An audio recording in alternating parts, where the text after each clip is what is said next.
Okay, guys, let's take a look at the first example for the batch stir tank reactor, the BSTR. Well, this is the type of analysis that we can do to figure out how many reactors you will need to accomplish certain goals. So in this particular example, we know that we have a BSTR reactor for an enzymatic reaction. Then we know the Km, the Michaelis constant, is 2 mole per liter. We know the Rmax, which is the maximum reaction rate, is 1 mole per liter per minute. And suppose our initial concentration for the reactant is 2 mole per liter, and we wanted to reach a conversion of 80%, x equals to 0.8. And we wanted to reach a production rate of 1,000 mole per hour. And we know the downtime for our reactor is 10 minutes. We wanted to determine how many reactors we need to accomplish our goal. Okay. So first step always is that we need to calculate our V0. V0 is the volume reaction processed in unit time, right? Because that comes from our production goal, 1,000 mole per hour that we wanted to reach. We know that the concentration or the product concentration that we will get is our reactant concentration multiplied by the conversion ratio. Conversion ratio is 0.8. Our reactant concentration is 2 mole per liter. So from which we can calculate we need to process 625 liter per hour. So that is our reactant volume that we need to process in each hour. Then we need to figure out our reaction time. So this is our rate equation. This is actually come from the enzymatic reaction. We assume that we have an M and M model to go along with our reaction. So we have this.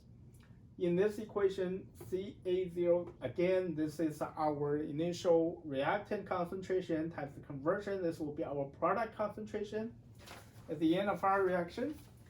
This is our Michaelis constant, Ca0 over Ca. So Ca is the reactant concentration at the end of our reaction, right? Because we have a conversion ratio equals to 0.8, so that 80% of the reactant will be converted into product. The remaining reactant, that's our substrate for our enzymatic reaction, will be 1/5 of the initial concentration. So this ratio is 5. That means we have a log 5 here. And then we substitute in all our numbers, right? We can calculate our reaction time. That is 4.82 minutes. That's our reaction time. So this reaction time will get us to 0.8 conversion ratio. So reaction time plus downtime, that's our total operation time for each cycle, for each operational cycle. 14.82 minutes, that's for each operational cycle. Then our total volume that needs to be processed per hour multiplied by our total operational time. You need to take into account that we have a unit conversion here, because this is liter per hour and we have minute for our reaction cycle analysis.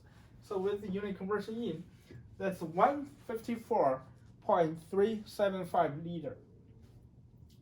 And this is our VR, which is the effective reactor volume that we need to have to operate our reaction to achieve our production goal.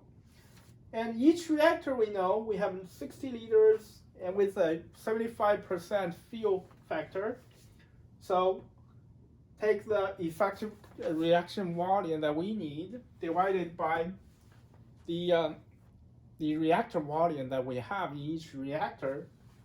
That will give us the number of reactors that we need.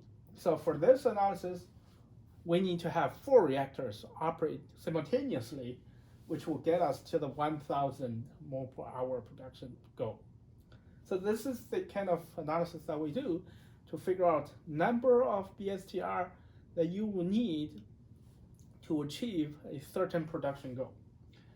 In the next example 2 and 3, we're going to look at how to optimize our operation to either maximize our production rate or minimize our operational cost. Then also that it boils down to determine what is our reaction time and what is our downtime. So I'll see you in example 2 and 3.